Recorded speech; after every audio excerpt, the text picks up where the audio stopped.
A quick update from Cambridge, Ontario. Today is May 27th, so it's been a week since I shut down the truck, and been having some fun off the road.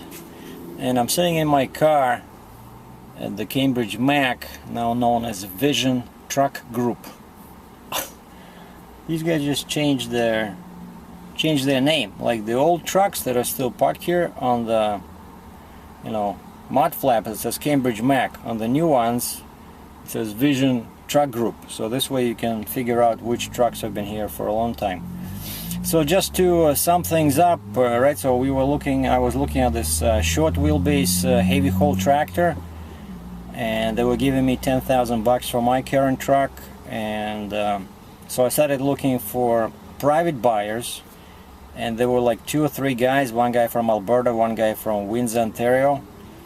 And then the guy from Windsor says, oh, hold on, and he was coming Sunday, last Sunday, and he says, if I like the truck, I will give you money, and we do the paperwork Monday, like this yesterday. And then he sends me an email saying that the company that he wanted to go to, they don't hire owner-operators now. So he says, sorry, I gotta wait. And then the guy from Alberta had some money problems. He was offering me 16,000 bucks. And I don't know, I'm waiting for my check to clear that I just got. So basically it's all BS, lots of people interested, no one is actually when it comes time to, it's really still hot, it's 7 o'clock now, it's still hot. So when it comes time to step to the plate and pay up, they change their mind. And then of course I found out that the tanks would be only 60 gallons on each side, so it really doesn't feel right to cut a brand new truck like that, and 60 gallons tanks are totally, it would not work for me because I do long haul, right? I often go through areas where one area the fuel can be very expensive, then another area the fuel is cheap, so I need big tanks so I can take advantage of this price difference and save some money. Alright, so I ordered a new truck, and that one takes like 3-4 months to build. So now of course I cannot sell this truck. Even that guy from Alberta called me again. He says, are you still selling the truck? I said, I don't know, maybe, but I said now I put the truck in the shop, because that's another thing that happened. So after I filled out the application for this brand new truck with the lift axle, everything right, long wheelbase, flat top roof, 56-inch. I'm small, I'll do a vid now why I chose a small sleeper.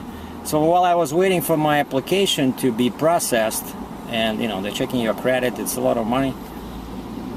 But this guy says, the financial guy says, hey, they approve everyone because they want to sell trucks, okay?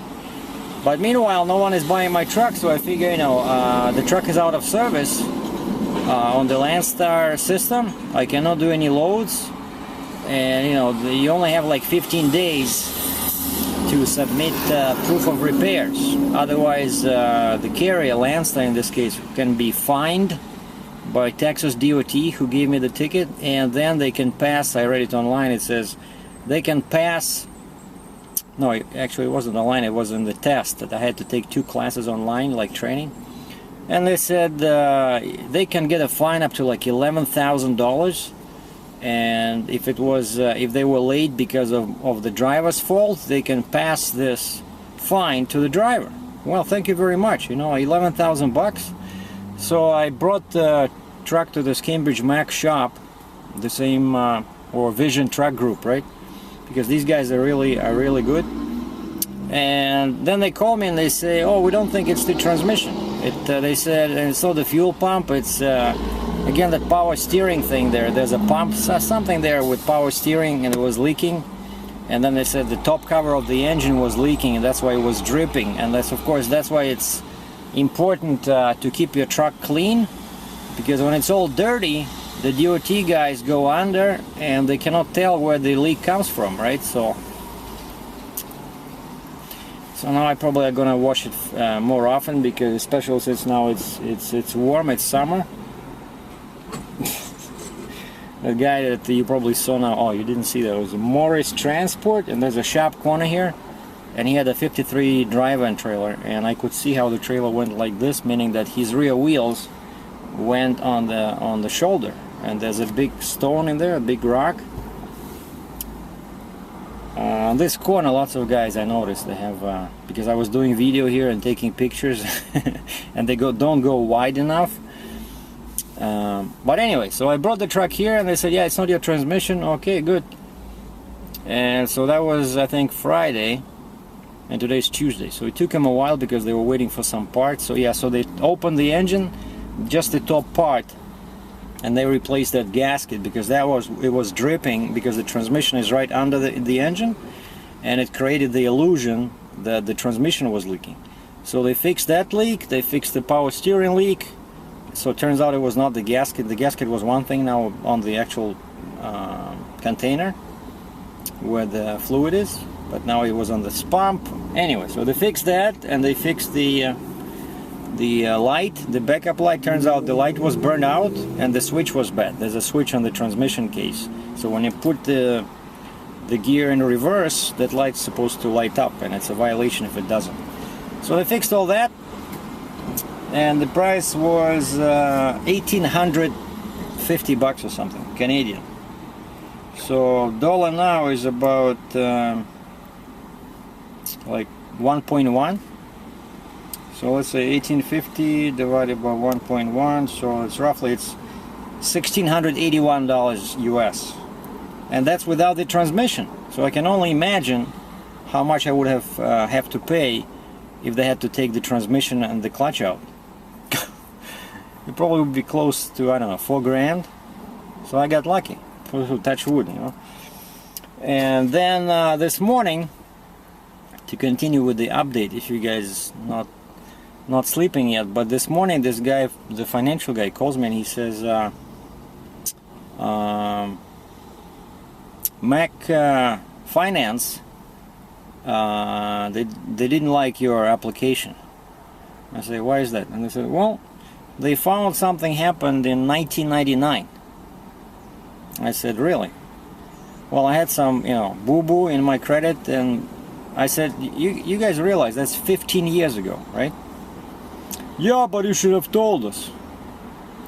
No, but he doesn't care because his job is to, find financing. But he said the Mac Finance didn't like it when, they don't like it when people don't disclose this stuff. I said that happened 15 years ago. Oh yeah, okay. So I said, what are we doing now? Well, he says, I have a bunch of, this was like the primary lender. I have a bunch of companies that always looking for people, good people, to get financed. I said, maybe we should just pull a plug on this thing, because I thought I don't want to pay. Oh, another guy is turning, and I see again his trailer goes like this, so his wheels again went on the shoulder on the truck. I turn here.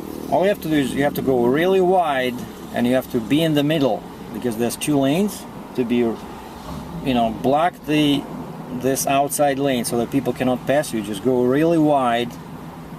I don't know what's so difficult. Anyway, so I said, maybe we should pull the plug, because I'd rather get a trailer, because I'm afraid that people will not finance me if I'm getting like a brand new truck, brand new trailer. I don't want to get used lowboy trailers. They're all abused, the bent frame members, cross members. I'm not a mechanic. I'm not gonna spend 2 hours under the trailer trying to figure out if the frame is cracked or not, but everybody overloads them, right? So, and plus the prices on used lowboys is only slightly lower than the price on brand new ones. And I found this like this guy, right? He wanted for what is it, not Trail King, but Excel, no, something else, like a famous brand. They want like 75,000 bucks, right? I can buy a similar trailer just from a different company with no brand name, still good quality, A rating with the Better Business Bureau, and they build trailers for the Army, and it's 53,000.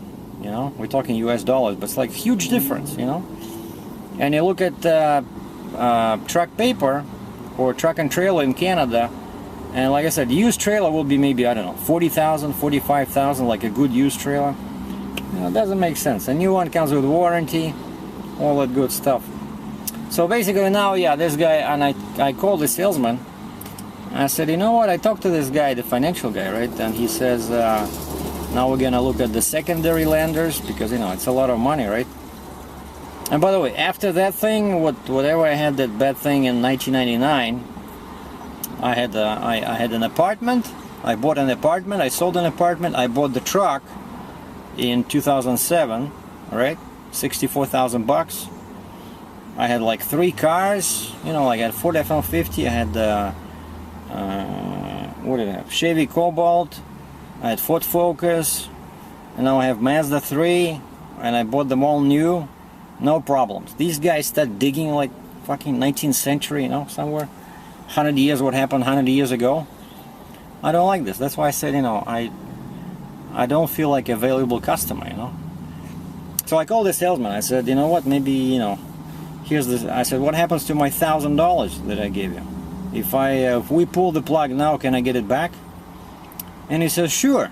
But he's a good salesman, so he says, why don't we wait till tomorrow, till Wednesday, when this guy, he talks to other guys, to other lenders, and see what happens. He says, if you don't like what he's offering you, then yeah, we'll cancel the deal and you get your $1,000 back.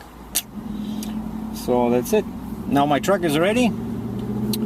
Oh, and I took, when the truck was ready, I went to the Cambridge body shop, because I did notice that the frame on my International is shorter. If you look from the side, it's more narrow, or like shorter, and the metal is, you know, thinner, not as thick as on the Mac, even a regular Mac. So I drove to the body shop. I said, guys, tell me the truth. I said, if I keep this truck, is it possible to install the lift axle, or is the truck too weak, you know? And the guy says, yeah, your frame is, you know, kind of thin. So he says it definitely was not designed for, like, he says, what are you thinking? I said, well, 85,000 pound excavator on a lowboy trailer. And he says, well, we can put inserts in the frame, but he says they have to be like about 3 feet, like from the place where the axle will go, the lift axle. They gotta go like 3 feet over here, 3 feet the other way, and put an insert. I don't know, like what they're thinking, like half an inch or quarter of an inch, you know, to reinforce the frame. And that would be okay. But of course now I said, so what are you thinking? You said the regular install was 30 hours labor. What's the approximate number now? He says, well, of course this is much more work, because they have to cut the frame members, put a thicker frame member, cross member, and maybe add another one over there. But they can really do it. So the truck will be fine with the lift axle, and you can put lots of weight on it. Well, of course you cannot go over like 12,000 on the front, because I have a 12,000 axle, 20,000 here and 40 on the drives. But even with this setup, I can do, you know, almost 90,000 pounds on the trailer, because that lift axle really adds capability. And so he said, oh, but he says, yeah, so if you want to do that, all these inserts is going to be probably 50 hours of labor. So instead of 3,000 bucks, it's gonna be $5,000. But the good news is that there's no monthly payments, you know? Like I buy the axle, I buy the tires, I buy the wheels, I save some money, I pay them for this install, and I have a truck with no payments, which still needs paint, because the paint starts, you know, falling off, but no leaks, you know, at least for 2-3 more years. So that's kind of like an option. That's where I'm at right now. But so if this guy tomorrow doesn't give me a good deal on the truck, I'm gonna pull the plug, and I'm gonna do one less load with the step deck, and then I'll be looking for a financing on the trailer, because I already have the quote. We just need to, you know, fine-tune some details, and maybe I'll go to the same company where my step deck is financed. And why is this going to be the last trip is because I did meet that Indian guy on Friday, right, who filled out the application to take my lease over on the step deck. And I checked with the leasing company. I said, did you get it? They said, yeah. Okay, so when are you gonna give us an answer? I said, you had that application for, like, you know, 36 hours, And initially she said 24 hours. But I know it takes like, how long does it take to check credit? 5 minutes. You go online, boom, boom, boom, right? Unless it's something complicated. But this guy, he's a corporation, so it's not the individual. So a corporation is taking over the lease, like his trucking company.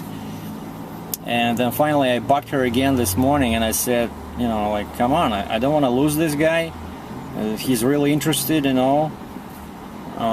He wants to do it finally, because I've seen quite a few guys right there. I've shown the trailer to quite a few guys, and then something happens at the last moment. But this guy wants it, except that now he's leaving for British Columbia because they're driving a truck with his buddy, like a team. But his wife is here, and she looks like she's in charge of financing and all the paperwork and stuff like that. So now that's why I was thinking. Now I'm gonna, while we're waiting. Oh, and so they approved. So this morning I called and emailed this leasing lady, and I said, come on, you know, I don't want to lose this guy. And then finally around 2 o'clock this afternoon she sent this message to this wife of this trucker, Indian trucker, and me, and she said, yeah, okay, the credit is fine, so I just need this paperwork from you guys, from the trucker, not from me. And she says once she has everything, she's gonna call me and you know, ask me for permission, and if I say yeah, sure, then she'll transfer the lease, and I gotta pay them $1,000 to the leasing company, and then I pay a cash bonus to this trucker, and I give him all the goodies that I promised him with the trailer. So it's a good deal for him and it's a good deal for me, but now I'm not gonna have a trailer, right? So that's why now if I keep this truck, I'm gonna start in earnest looking for financing on a new lowboy trailer. So that's what happens. That's the latest update from Cambridge, Ontario. I'm SERGEI DRATCHEV. Stay tuned. Thank you.